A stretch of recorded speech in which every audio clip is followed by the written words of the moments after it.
আসসালামু আলাইকুম। আমি আশা সিদ্দিকা ঋতু।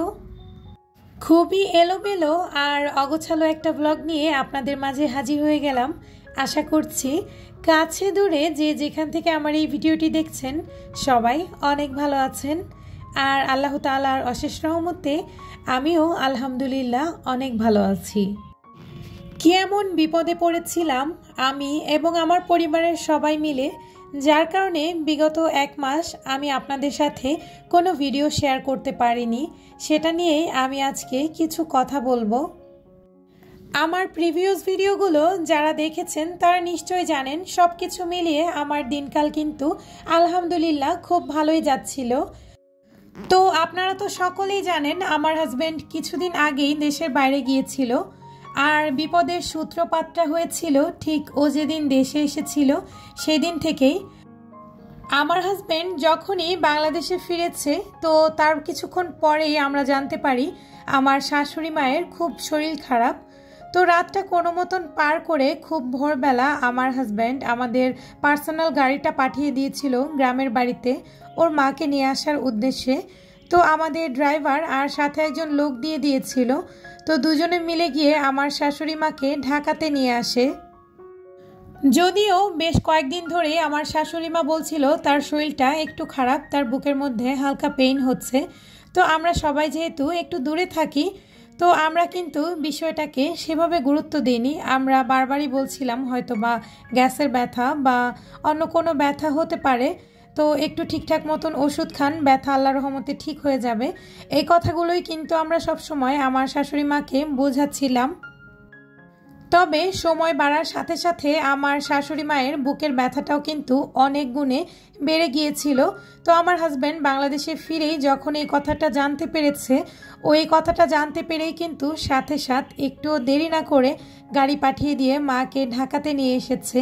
আর ঢাকাতে নিয়ে আসার পরদিনই আমার শাশুড়ি মাকে রেগুলার যেখানে ডক্টর চেক আপ করানো হয়, ডক্টর দেখানো হয় আর কি, সেখানেই নিয়ে গিয়েছে। তারপর সব রকমের টেস্ট করিয়েছে, আর সব রকম রিপোর্ট দেখার পর ডক্টর ওনার হার্টে একটু প্রবলেম পেয়েছে। তো আমাদেরকে বলল যত দ্রুত সম্ভব ওনার এনজিওগ্রাম করানোর জন্য। তো আমরা আসলে এর মাঝে বেশ কয়েকটা হসপিটালে যোগাযোগ করি।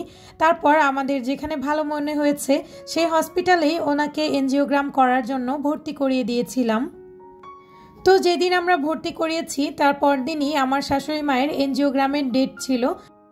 আমরা তো ভেবেছিলাম এনজিওগ্রাম করার পর হয়তো বা হার্টে 2-1টা ব্লক থাকবে।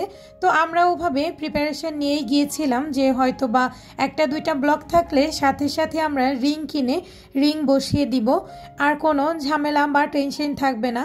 তবে এনজিওগ্রাম করার পর ডক্টর আমাদেরকে যে কথা জানিয়েছে সেটা তো খুবই ভয়ানক ছিল।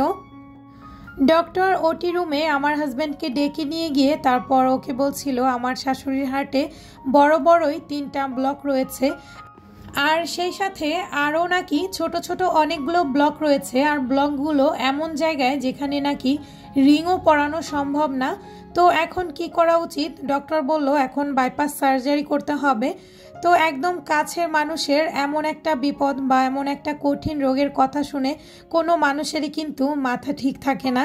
তো রীতিমতো আমার হাজব্যান্ড অনেক বেশি টেনশনে পড়ে গিয়েছিল কি করবে না করবে। তো এনজিওগ্রাম করানোর পর আমরা কিন্তু এনজিওগ্রামের যে রিপোর্টটা বা সিডিটা থাকে ওই সিডিটা নিয়ে আরও কয়েকটা জায়গায় ডক্টরের কাছে দেখিয়েছি। আমরা ভেবেছিলাম অন্য কোথাও দেখালে হয়তো বা ডক্টর অন্য কথাও বলতে পারে বা বলতেও পারে যে রিং পরালে ঠিক হয়ে যাবে। আর এই ধরনের কথাবার্তা চিন্তা করেই আমরা কিন্তু বেশ অনেক জায়গায় আমার শাশুড়ি মায়ের রিপোর্টগুলো দেখিয়েছি।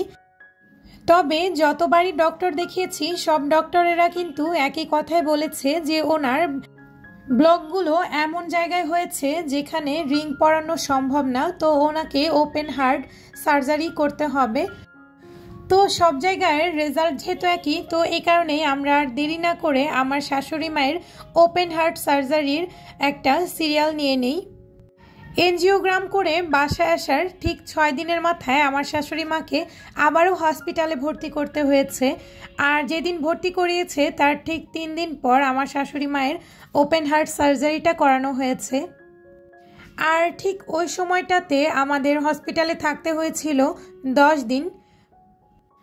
আর এই পুরো হসপিটালের যে জার্নিটা, এটা মোটামুটি আমাদের একটা 20-25 দিনের একটা ধাক্কা ছিল। তো ঈদের আগেই এই অপারেশনটা হয়েছে। ঈদের পর আমার শাশুড়ি মা অপারেশনের পরেও বেশ অনেকটা অসুস্থ হয়ে গিয়েছিল। হঠাৎই ওনার খুব বমি পাচ্ছিল, তারপর শরীরটাও একটু নরম হয়ে গিয়েছিল। সব কিছু মিলিয়ে আমাদের এবারের কোরবানির ঈদটা একটু ভয়ে ভয়ে বা একটু টেনশনের মধ্যে দিয়েই কিন্তু কেটেছে। তো যাই হোক, আল্লাহ তাআলার অশেষ রহমতে এখন আমার শাশুড়ি মা আগের থেকে অনেকটা সুস্থ। আর এই কয়েকটা দিন যে আমাদের উপর দিয়ে কি গিয়েছে, আমাদের পুরো ফ্যামিলির লোকজন সবাই মিলে এত বেশি টেনশনে ছিলাম। আর কি বলবো, আসলে যাদের ফ্যামিলির মানুষজন অসুস্থ হয় তারাই কিন্তু বুঝতে পারে এই ধরনের বড় সড়ো কোনো রোগ হলে কি পরিমাণ টেনশনে থাকে পরিবারের লোকজনেরা। আর ঠিক এ কারণে আমি কিন্তু এতদিন আপনাদের সাথে কোনো ভিডিও আপলোড দিতে পারিনি। তো সব মিলিয়ে আলহামদুলিল্লাহ এখন আমার শাশুড়ি মা সুস্থ, আর আমরাও মানসিকভাবে একটু শান্তিতে আছি। তো চেষ্টা করব এখন থেকে নিয়মিত আপনাদের মাঝে ভিডিও আপলোড করার। এই যে ভিডিও ফুটেজগুলো দেখছেন, এই ভিডিওটা কিন্তু বেশ অনেক দিন আগের। আমি খুব আশা নিয়ে ভিডিওগুলো শ্যুট করেছিলাম, খুব সুন্দর একটি ভ্লগ ভিডিও আপনাদের মাঝে শেয়ার করব। তবে এত ব্যস্ততার কারণে আসলে হয়ে ওঠেনি। এই দিনটা ছিল আমার মেয়ের ঘরের এসি যেদিন আমরা কিনেছি সেই দিনের ভিডিও।